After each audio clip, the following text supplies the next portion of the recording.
자, 기말고사에 대비한 요약 정리 1탄 시간을 가져보도록 하겠습니다.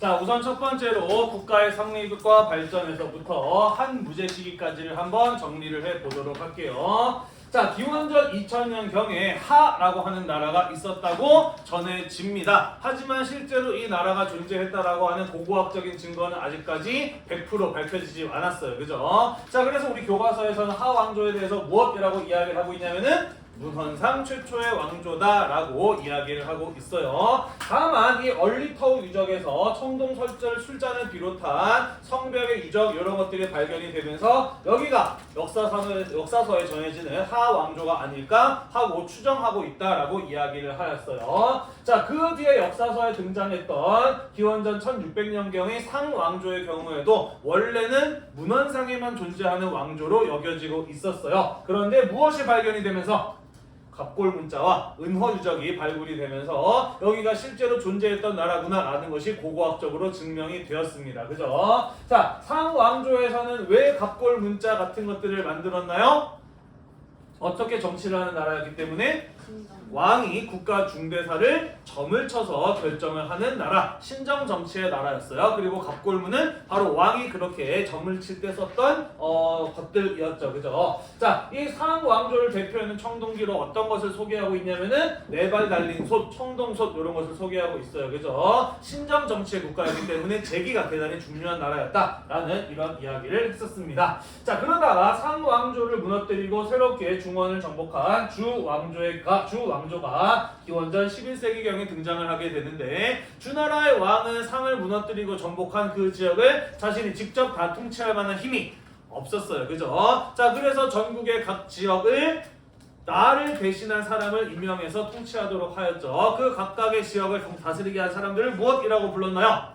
제후라고 불렀어요. 그죠? 왕이 제후들에게 땅을 나누어주고 대신 통치하는 제도를 무엇이라고 했냐면은 봉건제라고 했는데 왕은 제후들을 나랑 믿을 수 있는 사람으로 임명할 필요가 있었어요. 그래서 어떤 관계에 있는 혈연 관계에 있는 사람들을 제후로 임명했어요. 그래서 우리는 주나라의 봉건제를 혈연적 봉건제다라고 이야기를 하였죠. 그리고 주나라의 경우에는 이런 왕실의 통치 체제를 뒷받침할 수 있는 통치의 사상으로 이 주나라의 왕은 하늘로부터 명을 받은 사람이야. 왜냐면 덕으로서 백성들을 다스릴 줄 아는 사람이기 때문이지. 라는 덕치주의와 천명사상을 내세워서 국가를 통치하였다라고 이야기를 하였습니다.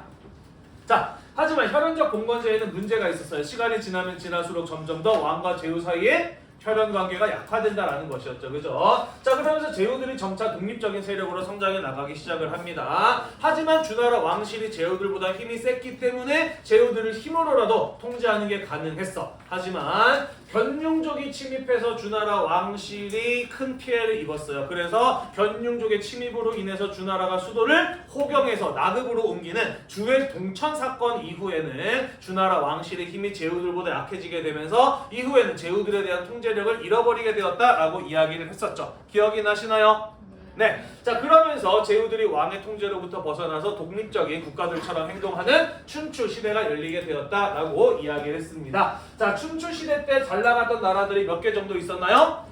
5개 정도 있었죠. 그죠? 우리는 그래서 그들을 무엇이라고 부르냐면은 춘추 5패라고 불렀었죠. 원래 주나라 왕실이 하는 역할은 무엇이었느냐? 제후들의 힘을 모아서 이민족의 침입을 막아내는 그러한 역할들을 하고 있었는데 왕실이 그러한 역할을 할 힘이 없자 춘추 시대 때 잘 나갔던 이 5나라들이 왕실을 대신해서 제후들과 맹약을 맺고 이민족의 침략에 맞서 싸우는 이러한 모습들을 보였던 시대가 춘추 시대였다라고 이야기를 했었습니다. 기억이 좀 나시나요? 네. 자, 그러다가 춘추 시대 가운데 5패 가운데 하나였던 진나라가 제후국이었던 진나라가 그 아래에 있었던 대구 가문에 의해서 조나라, 위나라, 한나라로 셋으로 쪼개지는 사건이 벌어지게 되죠. 기억이 나시나요? 네. 자, 이 사건이 보여준 바는 무엇이었어요? 이제는 왕과 제후 사이의 봉건적인 관계뿐만 아니라 제후와 그 아래에 있는 경대부 사이의 봉건적인 질서마저도 무너진 사건이었다라고 이야기를 하였어요. 자, 그래서 봉건적인 질서가 완전히 무너진 시대, 우리는 그 시대를 전국시대라고 이야기를 했습니다. 자, 이제는 질서가 완전히 무너진 상황이기 때문에 오직 힘의 논리만 따른다라고 이야기를 했었죠. 그죠? 아랫사람이 윗사람을 죽이고 그 자리를 차지하는 하극상, 서로 전쟁을 통해서 남의 땅을 차지하는 전쟁이 난무하는 이런 상황이 바로 전국시대의 상황이었다라고 이야기를 했어요. 자, 그러면서 춘추시대 때 수없이 많았던 나라들이 하나 둘씩 정리가 되면서 전국시대에는 몇 개의 나라만 남게 되었나요? 7개의 나라만 남게 되었으니 우리는 그들을 전국 칠웅이라고 이야기를 했어요. 그죠? 자, 그리고 이 전국 칠웅들의 경우에는요, 다른 나라랑 전쟁에서 살아남으려면은 군주권을 강화하고 남들보다 빨리 부국 강병을 이룰 필요가 있었다라고 이야기를 했죠. 그죠? 자, 이러한 어떤 목표를 달성하기에 있어서 적합한 통치의 사상은 무엇이었나요? 법가사상이었어, 그지? 그래서 법가사상을 바탕으로 전국 칠웅은 저마다 부국강병을 이루기 위한 개혁을 실시해 나가게 되는데 그 가운데 가장 성공적으로 개혁을 이뤄낸 나라가 어디였다? 진나라였다라고 이야기를 하였죠, 그죠? 한편 춘추시대에서 전국시대로 넘어오게 되면서 철기가 사용되기 시작하였다라는 이야기를 하였습니다. 자, 가장 성공적인 개혁을 이뤄냈던 진나라가 기원전 3세기경에 결국 춘추 전국시대를 통일하게 되었어요. 자, 이 업적을 달성했던 진나라의 왕은 나는 이전에 있었던 그 어떤 왕들보다 위대한 존재이니 나를 똑같이 왕이라 부르지 말고 뭐라고 불러라? 황제라고 불러라 라고 했어요. 그러면서 자기가 황제의 시작이니까 나를 시황제라고 불러라 라고 이야기를 했었죠. 그죠? 황제의 칭호가 사용되기 시작을 했습니다. 자, 한편 춘추 전국시대라고 하는 이런 분열과 혼란의 시대가 나타난 근본적인 원인은 왕이 제후들로 하여금 지방을 대신 통치하도록 하는 봉건제에서 비롯된 것이었어요. 그죠? 자, 그래서 시황제의 경우에는 그러한 일이 반복되지 않도록 하기 위해서 황제가 전국을 직접 통치할 수 있는 지방제도를 시행하였으니 그게 바로 무엇이었던 거예요? 군현제라고 하는 것이었죠. 그죠? 황제가 임명한 군수와 현령이 지방을 통치하는 군현제를 실시하였다라고 이야기를 했습니다. 중앙집권적인 지방제도였다라고 이야기를 했었죠. 자, 한편 시황제의 경우에는 중국을 영토적으로 통일했을 뿐만 아니라 중국의 문자, 화폐, 도량형 이런 것들도 통일을 하였다라고 이야기를 하였고요. 또한 이 전국 시대를 거치면서 수많은 사상들이 나왔지만은 결국에는 진나라 입장에서는 나라를 통치하는 데 필요한 사상은 무엇밖에 없다? 법가사상밖에 없다라고 하면서 법치를 시행을 하면서 법가사상 이외에 다른 사상들을 없애려고 했어요. 그죠? 그러면서 일으킨 사건이 무엇이었나요? 분서갱유였어요. 그죠? 법가 이외의 책은 불태우고 유학자들을 파묻었던 사건, 분서갱유라고 하는 사건이었죠. 또 시황제의 대표적인 업적으로 꼽히는 게 무엇이었냐면은 충노를 견제하기 위해서 만리장성을 건설하였던 것, 이런 것들을 이야기를 했었습니다. 자, 하지만 진나라의 법치는 지나치게 가혹하고 엄격했어요. 그죠? 뿐만 아니라 시황제의 무덤이라든지 만리장성이라든지 아방궁 같은 것들을 짓느라 백성들이 토목공사에 많이 시달렸어요. 그러면서 이러한 법치의 가혹함과 토목공사에 맞서서 농민들이 봉기를 일으키기 시작하면서 진나라의 통치질서는 무너져가기 시작한다라고 이야기를 했어요. 대표적인 사건으로는 진승과 오광의 난 같은 것들을 소개하기도 했었죠. 기억이 나나요? 네. 자, 그러면서 그 가운데 대표적인 지방 세력들이 성장하게 되는데 항우와 유방이었어요. 그죠? 항우에 의해서 진나라를 멸망하게 되었고요. 둘의 싸움에서 최종적으로는 누가 승리를 하였다? 유방이 승리를 거두게 되면서 이후에 유방의 한 나라가 중국을 재통일하게 되었으니 그게 기원전 202년의 일이었다라고 이야기를 했습니다. 자, 한 고조 유방의 경우에는 이 진나라의 멸망 원인 가운데 하나가 군현제라고 생각을 했어요. 다시 말해서 아직까지 중국에는 군현제에 대해서 강한 반감을 가지고 있는 지역들이 있었어요. 뿐만 아니라 한고조 유방이 중국을 재통일하는 과정에서 직접 장악한 지역도 있지만 그렇지 못한 지역들도 있었어. 그지? 자, 그래서 군국제라고 하는 절충적인 제도를 도입하죠. 무엇과 무엇을 절충한? 군현제와 봉건제를 절충한 군국제라고 하는 제도를 시행을 하죠. 그죠? 수도와 그 주변에는 군국제를 적용하고 수도와 멀리 떨어져 있는 지방에는 봉건제를 시행을 하는 군국제라고 하는 것을 시행을 하였다라고 이야기를 하였어요. 하지만 이 군국제라고 하는 것은 어디까지나 과도기적인 제도였다라고 이야기를 했습니다. 최종적으로는 어떤 제도로 가게 되는 게 맞아요? 9년제로 가는 게 맞아요. 그죠? 그러면서 한 나라의 통치 질서가 안정되어 가게 됨에 따라 봉건제가 실시되는 지역은 점차 줄여나가고 9년제가 실시되는 지역을 점차 확대시켜 나가게 되면서 한 무제 시기에 이르게 되면 거의 전국에 걸쳐서 9년제가 실시되는 중앙 집권화의 결과를 이루게 된다라고 이야기를 하였고요. 그렇게 국내의 질서가 안정되어 가자 활발한 정복 활동을 통해서 영토를 확대하는 이러한 모습이 한 무제 시기에 나타났다라고 이야기를 했었습니다. 그랬죠?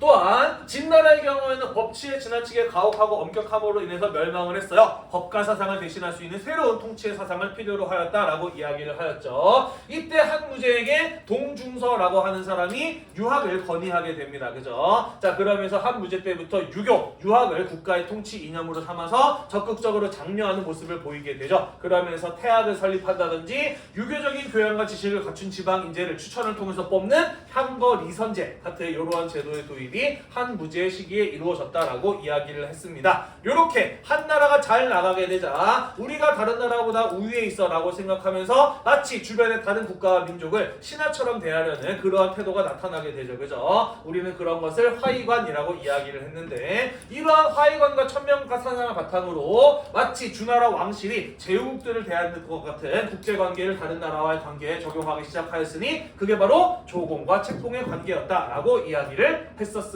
기억이 나시나요?